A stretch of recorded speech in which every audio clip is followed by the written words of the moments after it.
네, 오늘 우리가 함께 살펴볼 요한계시록 12장과 13장을 여러분들이 좀 전에도 읽어보셨지만 이 계시록 말씀에는 우리가 이해할 수 없는 이 상징들과 이 비유들이 가득하다는 것을 다시금 느끼게 됩니다.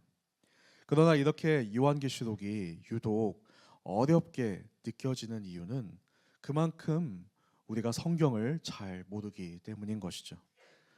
여기에 적힌 모든 내용들을 잘 살펴보면 구약 성경과 그리고 예수님께서 하셨던 그 모든 말씀들이 인용되거나 연결돼서 소개되고 있는 것을 볼 수 있습니다. 그러니까 요한은 일부러 해독하기 어렵게 만들려고 이 상징들을 사용한 것이 아니라 반대로 성경을 아는 자들이 이 상징들을 통해서 구체적으로 어떤 메시지를 하나님이 우리에게 전하고자 하시는지를 더 쉽게 이해할 수 있도록 이 상징들을 사용하고 있다는 것이죠. 그러나 이 구약의 상징들에 이제 익숙해지지 않은 우리, 이제 모든 것을 풀어서 설명으로만 듣고 있는 이 현대 시대에 살아가고 있는 성도들에게는 이 말씀이 상당히 어렵게 다가오는 것이고, 이 상징들이 우리는 들어본 적이 없고 잘 설명을 듣지 않았기 때문에 이것이 되게 생소하게 다가온다라고 보여집니다. 그래서 오늘 우리는 이 12장과 13장에 나오는 이 내용들을 어떤 의미인지를 이 말씀과 직접적으로 비교해 보면서 우리가 그 메시지를 명확하게 듣기를 원합니다. 근데 특별히 저는 이 12장과 13장을 되게 좋아하는 이유 중에 하나가 있습니다. 왜냐하면 이 말씀은 창조부터, 그러니까 인류의 시작부터 인류의 마지막까지 또는 그 후까지 어떻게 해서 이 모든 일들이 이렇게 일어날 수밖에 없었는지에 대한 그 배경을 설명하고 있기 때문입니다. 그러니까 영적인 세계는 보이지 않기 때문에 우리는 보이는 인간의 역사만 보고 있는데, 이 보이지 않는 세계, 그러니까 이 인간의 역사가 일어날 수밖에 없었던 그 배경이, 그 배후가 여기서 설명되어 있기 때문이죠.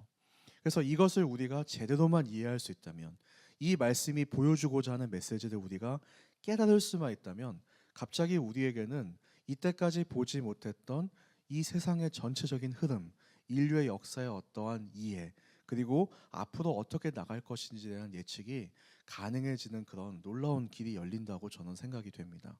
그래서 이 말씀이 저에게 주고자 하는 그 의미를, 좀 어려울 수 있지만 그러나 깨닫는 것이 너무 중요하기 때문에 오늘은 정말 한 절 한 절씩 어떤 의미인지 같이 살펴보려고 합니다. 먼저 12장 1절과 2절 말씀 저희 함께 읽도록 하겠습니다. 시작.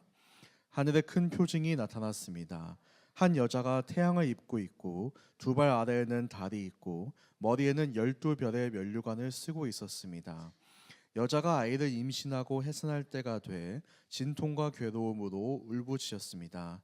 아멘.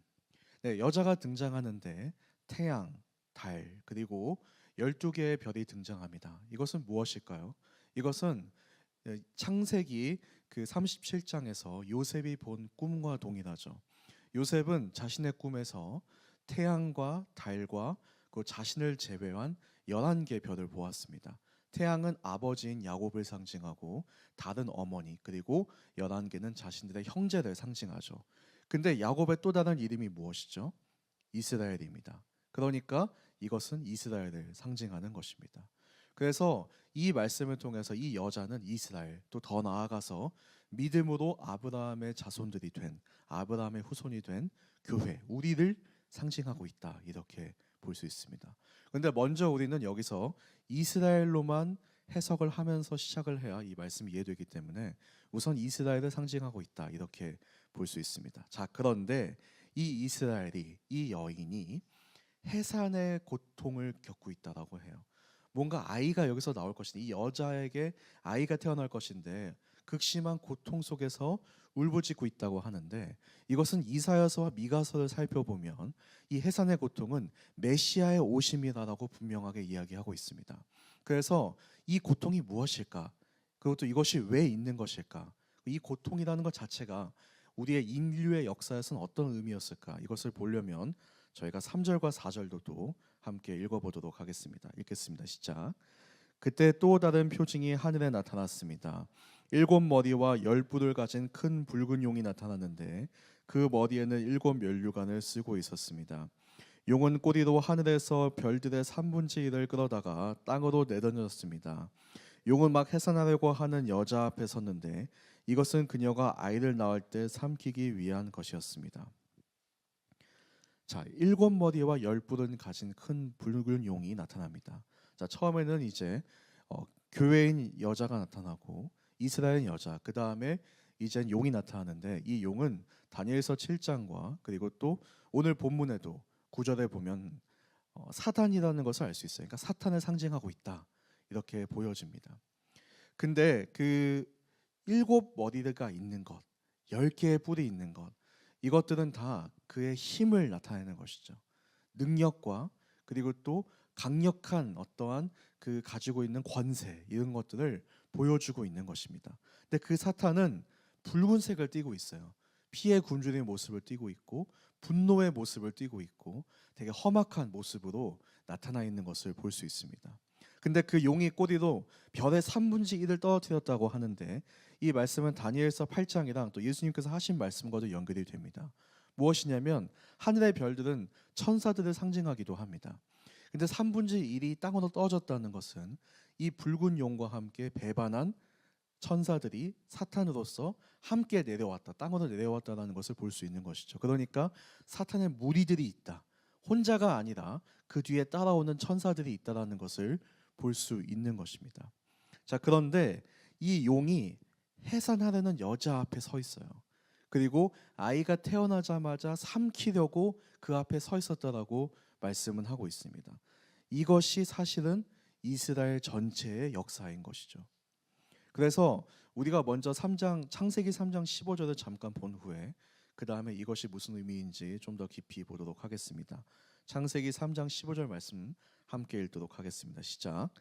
내가 너와 여자 사이에 내 자손과 여자 자손의 사이에 증오심을 두리니 여자의 자손이 내 머리를 상하게 하고 너는 그의 발 뒤꿈치를 상하게 할 것이다. 아멘. 여기서 너와 여자 사이, 너는 사탄을 말하고 여자 사이에서 지금 여기서 나오는 여자를 우리가 보면 되는 것입니다. 그러니까 여자의 자손이 사탄의 머리를 상하게 할 것이다. 그러니까 여자로부터 태어난 자손이 사탄을 완전히 멸망시킬 것이다라고 이야기하고 있는 것이죠. 그러니까 창세기 3장에서 이미 창세기 3장에서 사탄은 멸망당할 것이다라고 하는 하나님의 사형 선고가 이미 선포됐습니다. 사탄은 그날로부터 자기가 언젠가는 여자의 후손으로부터 나오는 이 때문에 그 때문에 자기가 죽임을 당하고 패배할 것이다라는 것을 알고 있어요. 하나님께서 그렇게 말씀하신 이상 그것이 뒤엎어질 일은 없습니다. 그러니까 사탄이 이제 할 수 있는 일은 무엇일까요? 여자의 후손을 죽이는 것이죠. 그가 할 수 있는 일은 자신을 죽이려고 하는 그 여자의 후손을 어떻게든 찾아내서 없애는 것이 바로 사탄이 그때부터 세우는 자신의 전 긴 여정의 목적이 되는 것입니다. 그러니까 근데 사탄은요, 하나님과 다르게 어떤 차이가 있죠? 전지전능하지 않습니다. 그는 미래를 알 수가 없어요. 그렇기 때문에 하나님께서 말씀하시지 않는 한 알 수 없고 예측만 할 뿐인 것이죠. 그래서 그 창세기 3장의 사건이 일어나고 나서 4장에 어떤 일이 일어나죠? 인류 최초의 살인 사건이 등장하는 것입니다. 가인과 아벨이 제사를 드렸어요. 사탄은 보고 있죠. 이 중에 누가 과연 나에게 위협이 될 존재인가? 가인의 제사는 하나님 받지 않았어요. 아벨의 제사는 받았어요. 그러자 가인의 마음에 시기와 미움을 심어 넣습니다. 그리고 아벨을 죽임으로써 어떻게든 끝내려고 하는 그런 사탄의 모습이 등장하는 것이죠. 그리고 나서 그렇지만 아벨은 죽었으나 셋을 통해서 또 하나님의 역사는 이어갑니다. 그리고 사단은 인류 모두를 다 죄악에 빠지게 하죠. 그렇게 해서 홍수 심판이 일어날 수밖에 없을 만큼 모든 것들을 죄악 속에 가둬버립니다. 그러나 하나님은 노아를 준비하시고 노아를 통해서 방주를 통해 단 8명만이 구원을 얻게 되죠. 그 이후에 사단이 계속 찾습니다. 누가 과연 바로 여자의 후손으로 나올 것인가? 그랬을 때 하나님이 창세기 12장에 아브라함을 부르시죠. 아브라함을 부름으로써 사탄은 그때 깨닫게 됩니다. 아, 아브라함의 자손으로 바로 나를 죽일 자가 나타나겠구나 라고 깨닫게 되죠. 그리고 나서 했던 큰 일들이 몇 가지가 있습니다. 대표적인 것은 바로 이집트 때 바로가 모든 히브리 남자 아이들을 죽게 한 것입니다. 어떻게든 모두를 다 죽여서 이 민족을 완전히 말살하려고 하는 계획을 세웠죠. 그렇지만 그것도 모세를 통해서도 실패가 되고 또 하나님께서 거기서부터 건져 주십니다. 그리고 나서 다윗의 시대에 와서 다윗을 기름 부음을 받는 것을 보자마자 다윗을 죽이려고 사울을 계속해서 악신이 들게 해서 사울이 10년 동안 다윗을 쫓아다닙니다. 다윗은 광야 속에 숨어 있었고 그러나 결국은 다윗은 그것을 이겨내고 왕으로 오르게 되죠. 다윗의 자손 중에서 또 생각해 보면 그 요아스가 있죠. 요아스 같은 경우는 그 당시에 모든 다윗의 아들들을 죽이려고 했을 때 유일하게 성전에 숨어서 살아남은 아들이었습니다. 만약에 그가 죽었더라면 다윗의 대는 끊어졌을 것입니다. 그러나 그것도 또 살아남고 요아스가 살게 되고 바벨론 이후에도 보면 바벨론에서 만약에 모든 이스라엘 왕들이 죽었더라면 그렇다면 더 이상 다윗의 후손이 없었을 텐데 느부갓네살 왕은 다윗의 후손을 또 왕을 남겨줍니다. 그럼으로써 그 대가 이어지게 되죠. 바벨론 시대가 끝나고 페르시아 시대가 옵니다. 에스더 시대죠. 우리가 잘 알고 있는 에스더서를 보면 하만이 세운 계획이 무엇이죠? 페르시아 제국에 있는 모든 유대인들을 죽이는 것입니다. 그래서 그들을 다 죽여야지만 이 것이 끝난다고 생각했는데 근데 에스더의 그 헌신으로 인해서 유대인들은 살아남게 되죠. 그렇게 해가지고 메시아의 탄생까지 이 일들이 계속 지속되고 있는 것을 보게 됩니다. 여기서 우리가 알 수 있는 것은 사단은 계속해서 이 이스라엘을 어떻게든 없애려고 노력하고 있는 모습을 보는 거죠. 그러니까 해산의 고통이 극심하다라고 하는 오늘 말은 과장된 표현이 아닙니다. 이때까지 이스라엘의 역사를 보면 그들의 민족의 역사는 이 메시아를 탄생시키기 위해서 메시아를 이 땅에 오게 하기 위해서 많은 고통스러운 순간을 견뎌야 했던 것이죠. 그리고 드디어 메시아가 오게 됩니다. 그 메시아가 나타났을 때 사단은 바로 알아보죠. 이자가 진짜로 이제 자신을 죽일 자이구나라는 것을 명확하게 알게 됩니다. 그리고 나서 예수님께 시험을 하죠. 성전에서 뛰어내려 보라고. 뭘 말하는 거죠? 자살해 보라. 죽으라고 하지만 당연히 안 뛰어내리죠. 자신을 경배하라고 합니다. 그럼 자기가 이 세상에 있는 모든 것을 주겠다고 하면서 자기를 예배하라고 하면서 구원의 길을 막으려고 하죠. 그렇지만 그것도 실패합니다. 그래서 우리가 요한복음을 보면 예수님을 계속 돌로 쳐 죽이려는 장면이 자주 등장합니다. 근데 성경에는 아직 그의 때가 되지 않았기 때문에 그가 피할 수 있었다라고 이야기하죠. 그러니까 어떻게든 예수님을 죽이려고 계속해서 사단 노력하고 결국은 십자가에서 예수님은 죽게 됩니다. 그때 사탄은 어떤 생각을 했을까요? 내가 이겼다 생각했을 거예요. 예수님이 십자가에 처형됐을 때 이제 내가 이겼고 더 이상 나를 죽일 수 있는 자는 없다. 이제 내가 그 저주에서 풀려났고 나는 승리했으니 영원토록 내가 이 땅을 다스리며 통치하며 살아갈 것이다 라고 생각했을 거예요. 그러나 주님은 3일 만에 부활하십니다. 그리고 하늘로 올리우셨다. 여기까지가 12장 4절의 말씀인 거죠. 하늘로 올려서 하나님 우편에 앉아있다. 하나님 보좌 앞에 앉아있다는 것은 예수 그리스도가 하나님의 아들로서 통치하실 것이고 이 땅을 이제 다스릴 왕으로서 그 예언이 성취되었다는 것을 선포하고 있는 것입니다. 자, 그리고 나서 어떻게 되고 있는지 12장 5절부터 9절 말씀 이어서 읽어보도록 하겠습니다. 시작. 여자가 아들을 낳았는데 그 사내 아이는 장차 쇠지팡이로 만국을 다스릴 분입니다. 그때 그녀의 아이는 하나님 보좌 앞으로 들려 올라갔습니다. 여자는 광야로 도망쳤습니다. 거기서 그녀는 하나님께로부터 예비된 장소를 얻었습니다. 이는 거기서 사람들이 그녀를 1260일 동안 돌보기 위한 것이었습니다. 그때 하늘에는 전쟁이 일어났습니다. 미가엘과 그의 천사들이 용과 대적해 싸우고 용도 이에 맞서 자기의 사자들과 함께 싸웠으나 용이 이기지 못했으므로 그들은 하늘에서 더 이상 있을 곳을 찾지 못했습니다. 큰 용, 옛뱀, 곧 마귀와 사탄이라고 하는 이, 온 세상을 현혹시키는 이가 쫓겨났습니다. 그의 사자들도 그와 함께 쫓겨났습니다. 아멘. 자, 여자가 낳은 아들은 시편 2편의 예언대로 하늘을 다스리는 쇠로 다스리는 자로서 그리스도를 상징하고 그가 이제 왕이 됐음을 선포합니다. 자, 그랬을 때 여자는 어떻게 됐죠? 광야로 피신을 하게 되죠. 광야로 피신했다는 것은 무슨 뜻이냐면 이 출애굽 사건을 보면 금방 이해가 됩니다. 출애굽에서 하나님께서 이스라엘 백성을 애굽의 노예로부터 해방시켰죠. 그것이 십자가의 죽음과 부활의 사건과 동일합니다.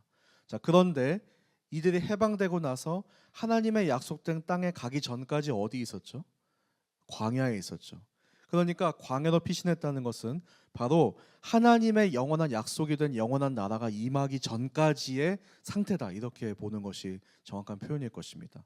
1260일, 이 말은 성경에서 계속 등장하는 말입니다. 42개월도 등장하고요, 한때, 두때, 반때도 등장하죠. 3년 반을 가리키는데요, 3년 반이라는 것은 다니엘서 7장에서 나오는 내용입니다. 뭐냐면 예수님의 승천과 다시 오실 재림의 사이의 시간을 3년 반으로 표현하고 있어요. 7이 완전 숫자라면 3년 반은 반이겠죠. 그러니까 완전한 것이 아니라 곧 오실 것이고 금방 올 거다라고 하는 의미를 가지고도 있습니다. 그래서 항상 이 숫자가 등장하면 1260이든 42개월이든 한때, 두때, 반때든 3년 반이든 이 말이 등장하면 바로 이 광야의 시대를 이야기하고 있구나. 예수님께서는 승천하셨고 다시 오실 때까지 이 사이를 이야기할 때 항상 이 숫자를 사용하고 있구나 하고 생각하면 됩니다. 자, 그런데 천상에서 전쟁이 일어나요. 예수 그리스도께서 승리하심으로써 전쟁이 일어나는데 특이점이 있죠. 하늘에 있던 그 사단들이 하늘에서 쫓겨나게 됐다라고 이야기합니다. 그 말의 반대말은 무엇이죠? 그전에는 하늘의 출입이 가능했다는 거죠. 그리고 구약 성경에 보면 사탄이 하늘에 출입하는 장면들이 나옵니다. 욥기에도 나오고 스가랴서에도 나와요. 욥기의 특징이 있어요. 그가 하는 일은 뭐냐면 우리의 죄를 하나님께 고소하기 위해서 하늘에 출입을 합니다. 그가 항상 하늘에 나타나서 이야기를 해요. 하나님, 이 사람이 이런 죄를 졌습니다. 이 사람이 이런 잘못을 하고 있어요. 스가랴서 보면 이 사람을 제사장으로 세우면 안 돼요. 이 사람은 죄가 많은 사람이다라고 고발하는 장면이 스가랴서 3장에 등장합니다. 그러니까 사탄은 항상 고발하는 역할을 해왔고 고소하는 역할을 해왔었어요. 근데 예수 그리스도께서 인류의 모든 죄를 짊어지시고 사하셨죠. 이제는 고소할 자가 필요 없는 것입니다. 이제는 고소가 더 이상 필요 없고 그는 더 이상 하늘에 출입을 할 수 없게 됐어요. 하늘에서 완전히 쫓겨나 버립니다. 그리고 땅으로 떨어지게 되죠. 분노하며 땅으로 갑니다. 왜냐하면 자신의 죽을 날이 얼마 남지 않았기 때문에. 그래서 이제 직감하는 것이죠. 이제 나는 패배했구나는 것을 알고 하늘엔 더 이상 내가 갈 수 없다는 것을 발견하게 됩니다. 그래서 그 말씀이 10절부터 12절까지의 말씀입니다. 우리 함께 읽어보도록 하겠습니다. 시작. 그때 나는 하늘에서 큰 음성이 이렇게 말씀하시는 것을 들었습니다. 이제 구원과 능력과 우리 하나님의 나라와 그의 그리스도의 권세가 확립됐으니 이는 우리 형제들을 고소하더니 곧 우리 하나님 앞에서 밤낮으로 그들을 고소하던 이가 쫓겨났기 때문이다. 그들은 어린 양의 피와 그들이 증언하는 말씀으로 인해 그를 이겼고 죽기까지 자기 목숨을 아끼지 않았다. 그러므로 하늘과 그 안에 거하는 사람들아 즐거워하라. 그러나 땅과 바다에 재앙이 있을 것이니 이는 마귀가 자기의 때가 얼마 남지 않은 줄 알고 분을 품고 너에게 내려갔기 때문이다. 자, 이렇게 사탄은 완전히 땅으로 쫓겨나서 자신의 모든 계획이 헛수고로 돌아갔음을 깨닫고 분노하면서 얼마 남지 않은 시간 동안 자신이 이제 완전히 멸망하는 시간까지 최대한 많은 이들을 끌고 멸망시키려고 한다라고 하는 것이 오늘 말씀의 내용인 것이죠. 교회를 어떻게든 핍박하고 더 많은 사람들이 믿음에서 멀어지게 하고 어떻게든 이 세상이 더 죄악된 삶으로 가도록 하는데 그의 목적을 가지고 있는 것입니다. 자, 근데 제가 이 말씀을 보면서 떠오르는 게 하나 있어요. 그것은 바로 세계 2차 대전 때 이 히틀러가 내렸던 네로 명령이라고 하는 것입니다. 들어보신 분들도 있겠지만 이 네로 명령이라는 것은 무엇이냐면 히틀러가 이제 자신이 패배할 것이라는 것을 직감했어요. 그리고 나서 왜냐하면 벌써 전선이 무너지기 시작했고 독일 군들이 후퇴하게 됐고 많은 곳들이 연합군에 의해서 점령되는 것을 보면서 더 이상 승산은 없구나. 내가 이제 졌구나라고 생각을 했습니다. 자, 보통 그렇다면 자기의 패배가 인정되는 순간 이렇게 하면 얼마나 좋을까요? 예를 들어서 그러면 이 나라를 위해서 내가 할 수 있는 이제 마지막 일은 무엇일까? 그래도 이 독일을 살리기 위해서 내가 할 수 있는 것은 무엇일까? 이런 고민을 히틀러는 하지 않았어요. 이 네로 명령이라는 말이 말하는 것처럼 히틀러가 생각할 때는 연합군이 들어오기 전에 그들에게 그 어떠한 도움이 될 만한 것도 남겨서는 안 되겠다 생각을 한 것이죠. 모든 주요 건물들을 다 불태우고 모든 인프라들을 다리나 뭐 수로나 이런 걸 다 파괴시키고 모든 것들을 다 없애버려서 그들이 그 어떠한 것도 쓰지 못하게 완전히 나라를 망가뜨려야 되겠다고 생각한 게 이 네로 명령입니다. 근데 다행히도 그 부하들이 그 명령을 수행하지 않았어요. 왜냐하면 이건 진짜 심각한 거기 때문에 하지 않고 전쟁이 끝나버렸습니다. 그렇지만 역사학자들은 그렇게 이야기해요. 만약에 이 네로 명령이 실행됐다면 아마 독일은 지금처럼 다시 회복하는 것이 아니라 중세 시전 이전으로 돌아갔을 것이다. 이런 이야기들을 많이 해요. 그러니까 악의 화신이 무엇인가? 악의 근원이 무엇인가 했을 때 끝까지 자기만 죽을 수 없지. 너도 같이 죽어야 돼 하면서 많은 그 모습을 보여주는 것이죠. 우리가 잘 알려져 있는 디트리시 본홀퍼 같은 목사님 같은 경우도 이 전쟁이 종식되기 며칠 전에 사형당했거든요. 왜냐하면 보통은 이제 사용하지 않고 아마 살아남을 수도 있었을 텐데 충분히. 근데 자신들이 패배할 것 인지하자마자 제일 먼저 한 게 감옥에 있는 사람들을 최대한 빠른 속도로 다 죽이는 거였어요.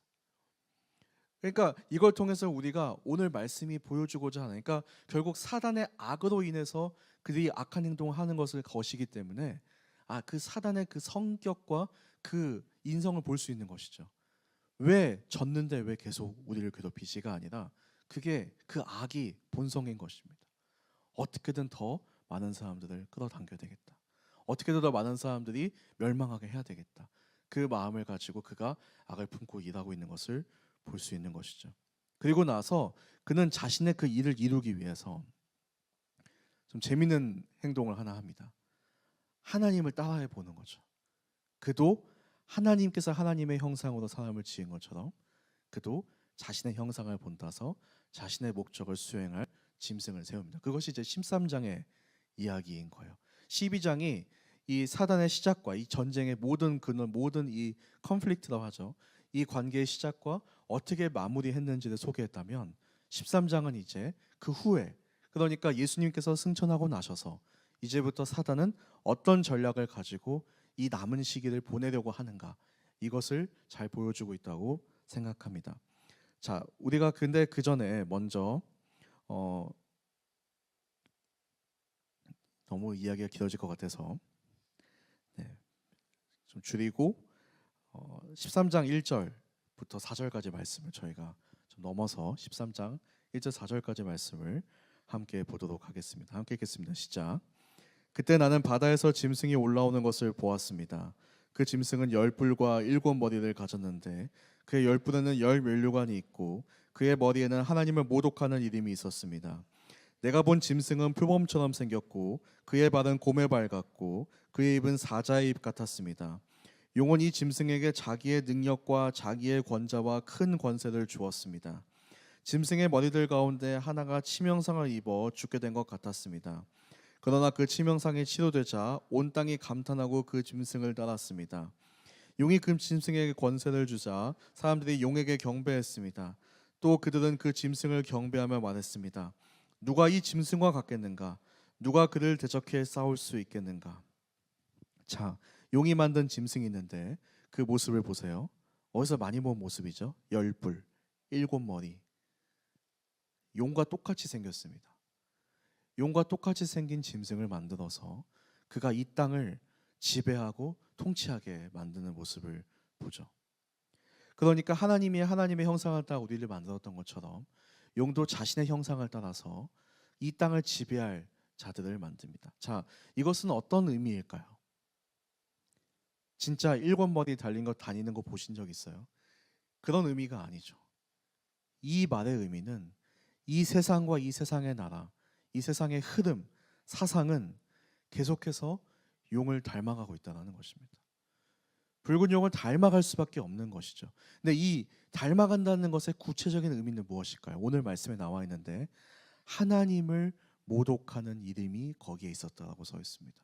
그러니까 하나님을 모독하는 방향으로 세상은 나아가는 것입니다.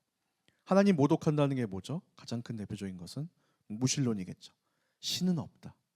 신은 존재하지 않는다고 이야기하는 것이죠. 또 하나님을 모독하는 게 무엇이 있을까요? 진화론이겠죠. 하나님이 창조하지 않았다. 스스로 생겨난 것이다. 스스로 있는 자는 하나님밖에 없다고 했는데 인간은 스스로 있게 됐다라고 이야기하는 것입니다. 또 무엇이 있을까요? 동성애처럼 성혁명이 있겠죠. 이성만이 올바른 것은 아니다. 모든 성관계는 가능하다라는 것. 이렇게 계속해서 하나님의 말씀에 반대되는 사상들을 계속 심어가는 것입니다. 이 세계가 점점 더 하나님을 모욕하는 방향으로, 하나님을 모독하는 방향으로 나아가도록 그것을 심고, 또 그래야지만 성공할 수 있다고 말하는 것이죠. 음모 쓸 수 없이, 뇌물 없이 어떻게 성공할 수 있는가? 어떻게 정말 다른 사람을 정복하지 못하면서 너가 어떻게 1등을 할 수 있는가? 그래서 경쟁 사회를 만들어가고 있고요. 세계가 협력이 아니라 내가 지배해야지만 내가 지배를 받지 않아라고 하면서 이 세상은 계속 그런 모습으로 변해가고 있는 것을 보게 됩니다. 그러니까 성경은 그래서 우리 보고 세상을 사랑하지 말고 세상을 본받지 말라고 말씀하고 있는 것이에요. 왜냐하면 세상은 계속 그 용의 모습에 닮아가고 있기 때문이고, 그래서 그 모습을 우리가 담기 원하고 하나님을 모독하는 방향으로 가기 원하는 것이죠. 특히 21세기가 되면서 사단은 훨씬 더 쉬운 방법으로 우리에게 영향을 끼칠 수 있고 우리의 사고 방식을 어떻게 보면 잠식할 수 있는 능력이 생겼죠. 그것은 바로 인터넷을 통해서입니다. 스마트폰을 통해서인 것이죠. 이제는 자신의 사상을 훨씬 더 빠르게 실시간으로 어디가 어디서든지 그것을 받도록, 그것을 느끼도록, 그것을 우리가 듣도록 계속 영향을 끼치고 있는 것입니다. 그러니까 우리 그리스도인들은 여기서 우리가 어떻게 하면 그 영향권에서 잘 조심해야 되는가, 벗어나야 되는가에 대한 고민을 해야 되는 것이고, 어떻게 하면 우리가 이 시대 가운데서도 믿음을 지키고 유지하고 하나님을 경외하면서 살아갈 수 있는가, 모독하며 사는 것이 아니라 하나님을 예배하며 살아갈 수 있는가에 대한 실질적인 고민이 우리에게도 있는 것입니다. 근데 오늘 이제 12장의 말씀에도 보면, 아까는 저희가 읽지는 않았지만 그 내용에서도 보면 사단은 계속해서 어떻게든 그 여자를 죽이려고 찾아옵니다. 그렇지만 하나님은 계속 보호하세요. 왜냐하면 이 광야의 시기에서 보호하시고 결국은 영원한 생명을 우리에게 주시기 위해서 그분의 권능의 팔로 보호하신다라고 성경은 말하고 있습니다. 그러나 순교할 대상이 나올 것이고, 그러나 죽는 사람들은 있을 것이고, 사단이 우리의 육체의 목숨은 뺏어갈 수 있어요. 영원한 승리를 우리로부터 가져갈 수는 없지만, 그는 영원히 패배할 것이지만, 그러나 우리가 고통을 받을 수는 있습니다. 그 기독교 단체 중에서 박해받는 사람들을 이제 조사하는 단체가 있죠. NGO인 오픈도어에 보면요, 작년 1년 동안에 믿음 때문에 순교한 사람이 4,700명이라고 이렇게 나와 있습니다. 그리고 믿음 때문에 박해가 심해서 이주한 사람들이 13만 명 정도 되는 걸로 그렇게 기록되어 있어요. 근데 문제는 매년마다 그 숫자가 늘어나고 있다는 거예요. 매년마다 기독교 박해는 심해지고 있습니다. 오늘날처럼 우리가 이렇게 편하게, 이렇게 아무 걱정하지 않고 지금 갑자기 공안이 닥쳐서 우리를 잡아가지 않아도 되는, 그렇게 자유롭게 이 주일날 예배할 수 있는 곳이 이 지구에 많지 않아요. 유럽이라고 다르겠습니까? 유럽도 마찬가지로 아까 말했던 것처럼, 예를 들어서 뭐 동성애나 이런 것에서 비판을 하면 언제든지 이제는 잡혀갈 수 있는 그런 지역들도 있습니다. 그러니 더 이상 자유롭게 하나님의 말씀을 있는 그대로 선포할 수 있는 곳이 많지가 않아요. 근데 이것은 계속해서 더 심해질 것입니다. 우리가 신앙을 지키며 살아간다면 계속 이 어려움은 있을 것입니다. 그래서 저는 마지막으로 이 질문을 여러분에게 하고 싶습니다. 여러분은 어린 양을 따르는 삶을 살고 있는가? 아니면 세상, 즉 붉은 용을 따르는 삶을 살고 있냐는 것이죠. 하나님의 형상대로 살려고 노력하고 있는지, 아니면 세상에서 말하는 이상적인 모습, 세상에서 말하는 성공하는 모습에 따라서 살고 있냐는 것입니다. 말씀과 대립이 되더라도 내가 성공하려면 이 정도는 어떻게 보면 협의하고 타협해야 되지 않을까라고 생각하며 살아가고 있냐는 것이죠. 사람들은 그 짐승이 붉은 용이 보낸 것인지도 모르고 계속 메시아라고 생각하고 따릅니다. 제가 아까 언급했던 히틀러도 그 독일 사회에서는 당시에는 그가 메시아였어요. 그가 우리나라를 이 어려움에서 구원해낼, 극복해낼 사람이라고 믿었기 때문에 그는 열렬히 지지하고 따랐던 것입니다. 그래서 오늘 말씀을 통해서도 우리는 계속 깨어 있어야 된다는 것을 보여줍니다. 세상엔 영적인 전쟁은 실존합니다. 영적인 공격은 계속 있습니다. 우리가 아무리 보이지 않는다고 하더라도 우리는 그 영향권 아래 살아가고 있고, 우리가 그래서 어떨 때는 도저히 이해할 수 없는 악행들을 계속 보게 돼요. 왜 그렇게까지 사람들이 잔인할 수 있을까? 왜 그렇게까지 전쟁을 일으켜야 하는가? 왜 서로 평화롭게 살 수 없을까 생각하지만, 그런 낭만적인 이야기들이 아닙니다. 그 뒷 배경 속에는 실질적인 악이, 진짜로 죽이고자 하는 악이 존재하기 때문에 우리는 그 상황 속에 살아가고 있는 것이죠. 그리고 믿음으로 살려면 박해는 있습니다. 믿음으로 살아가려면 계속 우리에 대한 영적인 공격은 있을 수밖에 없는 것입니다. 그러나 오늘 말씀은 사탄은 이미 패배했다고 말합니다. 그는 땅에서 분노를 하고 분노의 연기를 품고 막 그렇게 무시무시한 모습을 하고 있지만, 그는 이미 패배했다라고 성경은 말하고 있습니다. 그는 이제 자신이 곧 죽을 거기 때문에 이렇게 행동하지만, 그가 우리를 절대로 이길 수 없고 우리에게 영원한 생명을 빼앗을 수 없다라고 분명하게 선포하고 있는 것입니다. 그러니까 사탄은 우리를 하늘에서 고소할 수 없어요. 예수 그리스도께서 우리의 모든 죄를 용서하셨기 때문에 더 이상 사탄은 우리에 대해서 하늘에 가서 고소할 수 없습니다. 이것에 대해서 우리는 분명히 알고, 우리는 분명히 그 믿음을 지키고 살아나가야 된다라고 말씀을 하고 있는 것이죠. 그러니 믿음으로 사셔야 됩니다. 하나님의 말씀을 가까이 해야 합니다. 이럴수록 더 하나님의 말씀의 영향권 아래 있어야 됩니다.